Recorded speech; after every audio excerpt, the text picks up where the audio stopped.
여러분 안녕하십니까? 광주 MBC 뉴스투데이 시작합니다. 먼저 오늘의 주요 뉴스입니다. 폭염특보가 20일 가까이 이어지면서 서민들의 여름나기도 힘들어지고 있습니다. 갖가지 대책도 나오고 있지만 실효성에 대한 의문이 제기되고 있습니다. 광주의 한 청년 기업이 상표권을 침해한 중견식품기업과 법적 다툼에서 승소했습니다. 거리두기가 3단계로 격상된 이후에도 감염자가 줄지 않고 있는 가운데 광주와 전남에서도 델타 변이 바이러스가 우세종으로 자리를 잡아가고 있습니다. 예술을 통해 남북의 평화와 우정을 기원하는 마음을 담은 전시회가 열리고 있습니다. 지방정부 차원에서 끊겨진 남북교류의 물꼬를 트자는 염원도 담겨 있습니다. 폭염특보가 20일 가까이 이어지면서 서민들은 그야말로 폭염과의 전쟁을 치르고 있습니다. 폭염 취약계층을 위한 대책도 나오고 있는데요. 실효성에 대한 의문이 제기되면서 맞춤형 대책이 절실한 상황입니다. 이다현 기자가 취재했습니다. 노동자들이 수천 도에 달하는 불꽃을 튀기며 용접을 하고 있습니다. 뙤약볕에 뜨겁게 달궈진 철판위를 오가기만 해도 온몸이 땀에 젖어듭니다. 기온이 31도를 넘은 오후 2시쯤 광주시 지하철 공사 현장입니다. 1시간마다 컨테이너와 천막으로 피해 바람을 쐬고 차가운 음료를 마시지만 더위는 쉽게 가시지 않습니다. 열이 바로 오기 때문에 서 있기도 힘듭니다. 열이 체감 온도가 한 40도 정도 넘어간다고 보시면 됩니다. 오아시스 같죠? 땀 흘리고 잠시 쉬는 이 공간이 굉장히 저희들한테는 편한 공간입니다. 정부는 열사병을 막기 위해 오후 2시부터 3시간 동안 공사를 멈추게 하는 대책을 내놨지만 현장에선 지켜지지 않았습니다. 공사 기한을 맞춰야 하는 부담은 그대로인데 정부의 대책은 강제성이 없는 권고 수준이기 때문입니다. 빨리 시작한다든가 해가지고 작업시간 확보해야 되는데 너무 빨리 시작을 하게 되면 새벽 시간에 또 근처에 주민들의 민원이 또 있습니다. 폭염 대책 사각지대에 놓인 건 쪽방촌 주민도 마찬가지입니다. 30도를 훌쩍 웃도는 폭염을 식혀줄 수 있는 건 고작 선풍기와 부채. 비용 때문에 고장난 에어컨을 고치기가 쉽지 않고 거동마저 불편해 냉방기기가 있는 무더위 쉼터도 갈 수 없습니다. 이렇게 거동이 불편한 사람들을 위해 자치단체에서는 갖가지 대책을 내놓고 있지만 기초생활수급자들에게는 요금이 부담스러운 데다 장애 등급을 요구하는 경우도 있어 실질적인 지원이 되지 않고 있습니다. 한 11시, 10시 이때부터 4시, 5시까지는 확 쪄요. 고기 구워 먹는 것처럼. 미쳐요. 그러니까 그때 문 열어놓고. 늦깎이 장마가 훌쩍 떠나버린 뒤부터 계속 이어지고 있는 폭염. 하루하루를 근근히 버티고 있는 폭염 취약계층에 알맞은 대책이 시급합니다. MBC 뉴스 이다현입니다. 연일 찜통더위가 이어지면서 바닷물의 온도도 높아지고 있습니다. 바다에 설치된 가두리 양식장에서는 고수온 피해를 막기 위해 출하를 서두르는 등 피해 방지에 나서고 있습니다. 김윤 기자가 취재했습니다. 고수온 주의보가 내려진 진도 해역의 전복 가두리 양식장입니다. 양식장 중앙에 설치된 자동 온도 측정 장치에는 바닷물 수온이 23도에 육박하고 있습니다. 고수온 주의보 단계인 28도보다는 낮지만 안심할 수만은 없습니다. 다른 해역보다 평소 바닷물이 차가운 곳이어서 온도가 25도가량이어도 폐사가 발생할 수도 있기 때문입니다. 이 먹이 조절을 좀 하고 있기 때문에 그렇게 고수온에서 이제 조절하기 때문에 많이 죽진 않고 지금 조금씩 죽어나오고 있는 실정인 것 같습니다. 이 같은 우려 때문에 인근의 가두리에서는 한 달가량 일찍 전복을 수확해 출하하고 있습니다. 평상시에 출하는 언제 합니까? 고수온이 아직 오지 않았으면? 보통 8월 말에서 9월 초, 10월 초 그 경에 합니다. 통상적으로. 고수온 주의보는 지난 23일 서해와 남해서부, 제주도로 확대됐고 한평만 일대는 바다 수온이 28도를 3일 이상 넘어 고수온 경보가 발효된 상태입니다. 현재 온도는 22도에서 26도 사이로 좀 다소 안정적입니다. 그래도 바다라는 게 예측이 어렵기 때문에 예찰을 강화하고 피해 예방에 최선을 다하겠습니다. 연일 찜통더위에 바닷물이 끓어오르면서 전남 해역 곳곳에서는 고수온 피해를 방지하기 위한 어민들의 분투가 이어지고 있습니다. MBC 뉴스 김윤입니다. 광주시 소방안전본부가 최근 폭염 일수 증가로 벌쏘임 사고가 늘 것으로 우려된다며 시민들의 주의를 당부했습니다. 소방본부에 따르면 올 상반기 벌집 제거를 위해 출동한 횟수는 310건으로 작년 같은 기간보다 29% 늘었고 지난 2018년 이후 가장 많았습니다. 또 2018년부터 3년 동안 발생한 벌쏘임 사고의 80%가 7, 8, 9월 석 달 동안에 집중됐다며 벌집이 보이거나 벌에 쏘일 경우 119에 신고해달라고 당부했습니다. 광주 전남 지역에서는 오늘로 벌써 열흘째 폭염특보가 이어지고 있습니다. 특보 상황 어제와 같습니다. 해안 지역을 중심으로는 폭염주의보가 발효 중이고요. 그 밖에 광주와 전남 지역에서는 폭염경보가 발효 중인 가운데 오늘도 무더운 날씨가 이어지겠습니다. 연일 폭염이 이어지고 있는 가운데 오늘은 소나기 소식이 들어 있습니다. 천둥, 번개를 동반한 요란한 소나기가 내리겠는데요. 오늘 오후부터 자정 사이 광주와 전남 내륙을 중심으로 5에서 40mm가량의 비가 지날 것으로 예상됩니다. 오늘도 오전 중에는 안개가 짙게 끼는 곳이 있겠고요. 소나기가 내릴 때를 제외하고는 대체로 맑은 가운데 가끔 구름만 많이 지나는 날씨 예상됩니다. 한편 너울에도 주의를 하셔야겠습니다. 백사장에서는 높은 물결이 강하게 밀려 들어올 수 있겠고요. 해안도로나 방파제를 넘나들 수 있겠습니다. 휴가철 맞아서 해안 지역 방문 계획 있는 분들 많으시죠? 안전사고 없도록 각별히 주의하시기 바랍니다. 날씨 정보였습니다. 광주의 한 청년 기업이 상표권을 침해한 중견 식품기업과 법적 다툼을 벌이고 있었는데요. 법원이 피고 기업에 대해 해당 상표들을 더 이상 사용해선 안 된다며 지역 청년 기업에 손을 들어줬습니다. 조현성 기자가 보도합니다.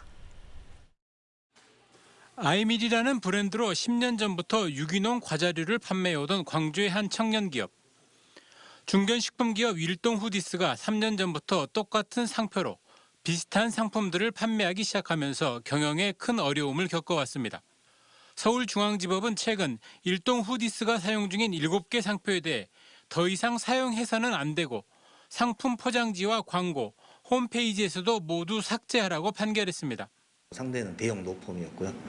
그래도 또 재판부에서 그런 부분들을 감안해 주시고 법의 정의를 세워주신 그 부분에 대해서는 다행이라고 생각하고요. 이에 앞서 아이밀은 일동후디스 상표 3건에 대한 상품 등록 무효 소송 등 7건의 법정 다툼을 모두 이겼었습니다. 그런데도 일동후디스 측은 그동안 법적 다툼이 진행 중이라는 이유로 해당 상표를 계속 사용해왔고 결국 법원이 상표 무단 침해를 더 이상 하지 말라며 쐐기를 박은 것입니다. 모든 거에 도둑맞은 그런 심정이었거든요. 좋은 사례로 남길 수 있도록 저도 마지막까지 끝까지 최선을 다하도록 하겠습니다.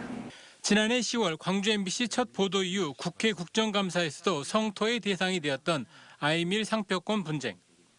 아이밀 측은 조만간 일동후디스를 상대로 손해배상 청구 소송을 제기할 예정입니다. MBC 뉴스 조윤성입니다. 광주에서 이틀 연속 코로나19 확진자가 20명대를 기록하고 있습니다. 광주시 방역당국에 따르면 어제 오후 6시 기준으로 광주에서 추가된 확진자는 20명으로 집계됐습니다. 이 가운데는 서구 유흥업소와 종사자와 손님 등 4명이 추가되면서 관련 누적 확진자는 12명으로 늘었습니다.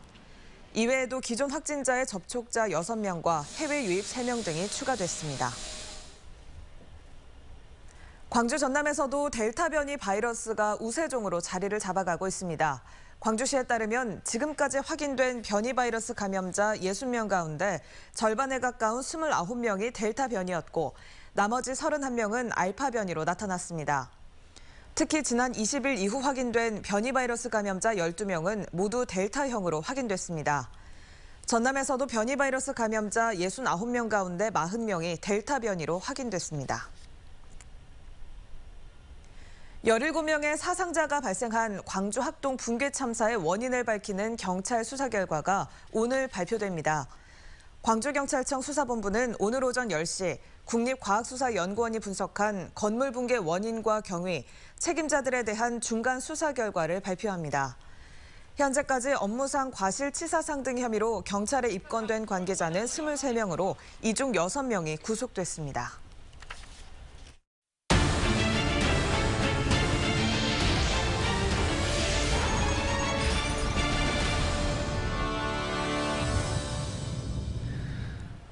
어제는 정전협정 68주년이자 끊겼던 남북 통신 연락선이 다시 복원된 날입니다.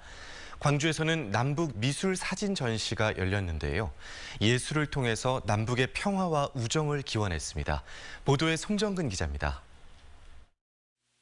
백두산 천지의 신비로움과 능선의 웅장함을 표현한 북한 화가의 그림, 백록담의 비경이 고스란히 표현된 남한 화가의 그림, 백두산과 한라산이 그림을 통해 한자리에서 만났습니다. 현실에선 불가능한 백두와 한라의 만남은 경색된 남북관계의 물꼬를 트기 위해 남북교류협력 지방정부협의회가 마련했습니다. 남과 북이 하루빨리 단단한 평화의 기반 위에서 서로 협력하면서 마침내 한반도가 대륙을 향해 그 지평을 넓히는 그날까지 항상 여러분과 함께 더 노력하고. 전시회는 15개 팀, 19명의 작가가 참여했고 쉽게 접할 수 없었던 평양미대 교수들의 작품도 전시됐습니다. 백두산 그림과 한라산 그림뿐만 아니라 양측 정상이 기념식 숫때 사용한 그릇과 삽도 안내문과 함께 전시됐습니다. 전시의 취지는 4.27 판문점 선언 이행, 경직돼 있는 지금의 남북관계를 바꾸어 화해와 협력의 길로 나아가자는 의미를 담았습니다. 그동안 남북관계가 굉장히 안 좋았기 때문에 이 답답한 관계를 문화예술인들이 먼저 나서서 또 다른 상상을 한번 해보자라는 취지로 시작했습니다. 수원에 이어 광주에서 진행되는 이번 전시는 다음 달 중순까지 진행되며 이후 강원도에서도 전시가 열릴 예정입니다. MBC 뉴스 송정근입니다. 우리나라의 갯벌이 유네스코 세계 자연유산으로 등재가 됐습니다. 제주 화산섬, 또 용암 동굴에 이어서 우리나라에서는 두 번째인데 특히 전체 갯벌 면적의 87%를 지닌 전남은 생태 수도의 토대가 마련됐다며 크게 반기고 있습니다. 양정은 기자가 취재했습니다. 바닷물이 밀려드는 시간. 큰 뒷부리 도요와 좀도요 등 도요새들이 자리를 옮기느라 고개 비행을 선보입니다. 천연기념물인 검은머리 물대새들은 먹이를 찾느라 분주합니다. 밀물과 썰물이 빚어낸 자연의 보고 갯벌. 사라질 위기에 놓인 철새 27종을 포함해 2천여 종의 생물이 서식하고 있습니다. 생태계 보물창고로 불리는 한국의 갯벌이 유네스코 세계 자연유산에 등재됐습니다. 2009년에 세계유산에 등재된 와데네보다 최소 2배 이상은 저희가 많은 수치를 갖고 있다라고 보시면 되고요. 그다음에 중국이 2019년도에 등재가 되었었는데 거기보다도 약 한 400여 종 이상 많은. 전국의 4곳 가운데 전남에선 신안과 보성 순천 갯벌이 포함됐습니다. 전남이 전체 면적 87%를 차지합니다. 전남도는 갯벌의 자연유산 등재로 생태 수도의 토대를 마련했다며 다양한 사업과 함께 보호 대책을 병행할 예정입니다. 어로 활동 등 주민들의 생활 터전도 그대로 유지할 것이라 밝혔습니다. 종합적인 보존 대책과 함께 활용 계획을 만들 계획으로 있고 앞으로는 이제 다도의 습지 정원도 저희들이 조성을 해서 또 오는 관광객들에게 제공하는 그런 좋은 기회도 만들고자 합니다. 갯벌이 자연유산으로 등재됨에 따라 앞으로 6년마다 보존 현황을 유네스코 위원회에 보고하고 전문가의 기술 지원과 세계유산기금의 재정 지원도 받게 됩니다. MBC 뉴스 양정은입니다. 광주 글로벌모터스가 오는 9월 15일 신차를 출시합니다. 광주 글로벌모터스는 9월 15일 신차 출시를 목표로 시험차 생산과 품질 검증을 계속하고 있다고 밝혔습니다. 광주 글로벌모터스 공장에서는 1000cc급의 경형 SUV가 생산될 예정인데 올 연말까지 12,000대, 내년에는 7만 대 생산을 목표로 하고 있습니다. 다음 달부터 전남 섬 지역 주민들의 천원 여객선 운임 지원이 확대 시행됩니다. 전라남도는 1,320개 전체 운항 구간 가운데 목포, 율도 등 운임이 8,340원 미만인 932개 생활 구간의 요금을 1,000원씩 단일 요금으로 적용합니다. 이에 따라 섬 주민들은 1,000원만 내고 초과되는 운임은 연간 지방비 23억 원을 투입해 지원합니다. 세계적인 저탄소 친환경 트렌드와 맞물려 최근 국내 정유 회사들의 탈석유 기조가 두드러지고 있습니다. 대부분 배터리와 수소에 주목하는 가운데 여수산단 GS칼텍스가 수소 시장 진출에 속도를 내고 있습니다. 최우식 기자의 보도입니다. 국내 정유사들이 글로벌 친환경 정책에 맞춰 생존을 위한 사업 다각화에 주력하고 있습니다. 이처럼 정유업계의 비석유 사업 비중이 늘고 있는 가운데 GS칼텍스는 여수 공장을 중심으로 수소 산업에 집중하고 있습니다. 여수 공장 대부분의 공정에서 수소가 필요하고 안정적인 수소 공급이 중요하기 때문에 그만큼 수소 시장 진출이 유리하고 수소의 친환경 이미지도 한몫을 했습니다. 국내외 주유소, 충전소 네트워크 등을 운영했던 역량을 바탕으로 보다 많은 분들이 저렴하고 안전하게 수소 에너지를 사용할 수 있도록 지난 2007년과 2011년 총 4조 원을 투자한 중진류 고도화 설비를 준공하면서 2기의 HMP, 즉 수소 생산 설비를 함께 갖췄고 현재 연간 25만 톤의 수소를 생산하고 있습니다. 여수 공장의 이들 설비는 액화 천연가스와 부탄가스, 나프타 등을 원료로 수소를 생산하는 시설입니다.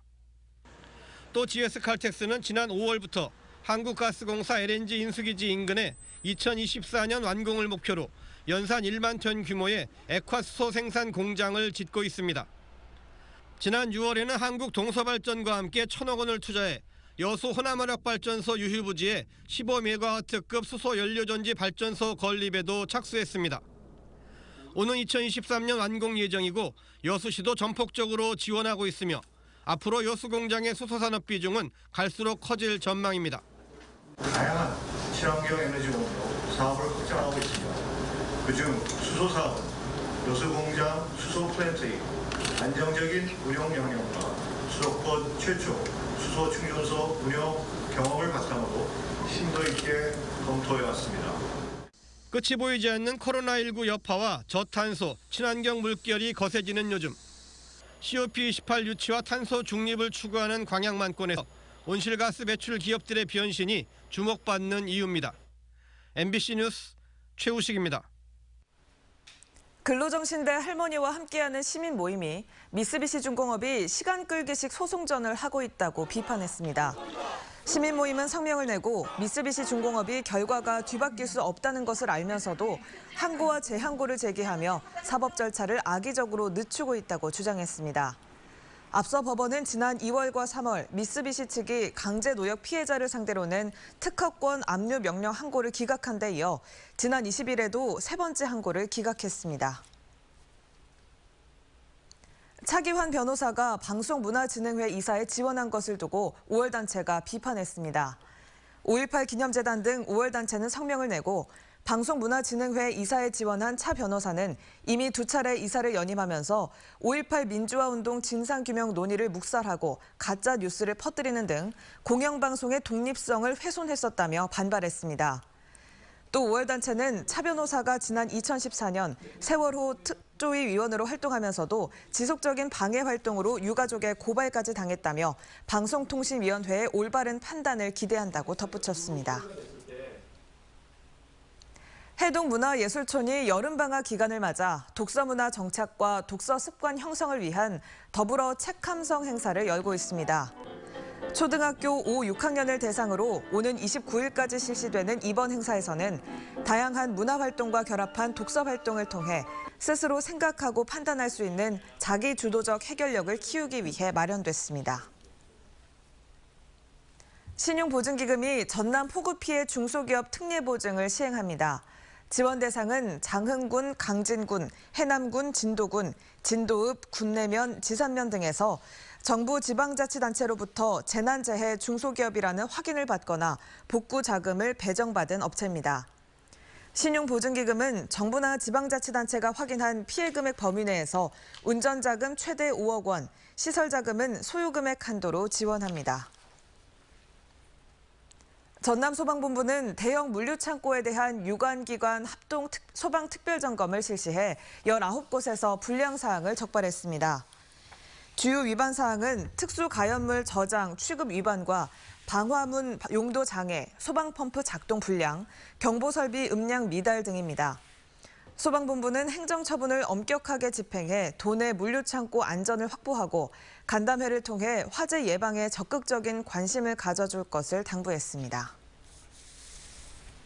광주 전남 지역에서는 오늘로 벌써 열흘째 폭염특보가 이어지고 있습니다. 이 특보 상황은 어제와 같습니다. 해안 지역을 중심으로 폭염주의보가 발효 중이고요. 그 밖에 광주와 전남 지역에서는 폭염경보가 발효 중입니다.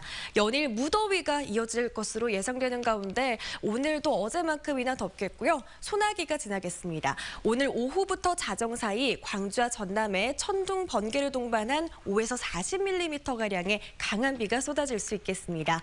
오늘도 오전 중에 안개가 짙게 끼는 곳이 있겠고요. 소나기가 내릴 때를 제외하고는 대체로 맑은 가운데 가끔 구름만 많이 지나는 날씨가 예상됩니다. 한편 오늘 너울에도 주의가 필요합니다. 높은 물결이 백사장으로 강하게 밀려 들어오거나 해안도로와 방파제를 넘나드는 곳이 있겠습니다. 휴가철 맞아서 해안 지역 방문 계획 있는 분들 많으시죠? 안전사고 없도록 각별히 주의하시기 바랍니다. 아침 기온과 낮 기온 모두 어제와 비슷하겠습니다. 광주의 현재 기온 25도 안팎 보이고 있는 가운데 한낮 기온 34도 안팎까지 오르겠습니다. 해남의 현재 기온 21도 보이고 있는데요. 기온이 빠르게 올라서 한낮 기온 33도 안팎까지 치솟겠습니다. 순천의 낮 기온은 34도 보이겠고요. 여수의 낮 기온 31도 안팎으로 예상됩니다. 바다의 물결은 전해상에서 최고 2m로 어제보다 잔잔하게 일겠습니다. 당분간 33도 안팎의 폭염특보 수준의 더위는 계속되겠고요. 다가오는 토요일에는 비 소식이 들어있습니다. 날씨 정보였습니다. 이상으로 광주 MBC 뉴스투데이를 마칩니다. 함께해 주신 여러분 고맙습니다.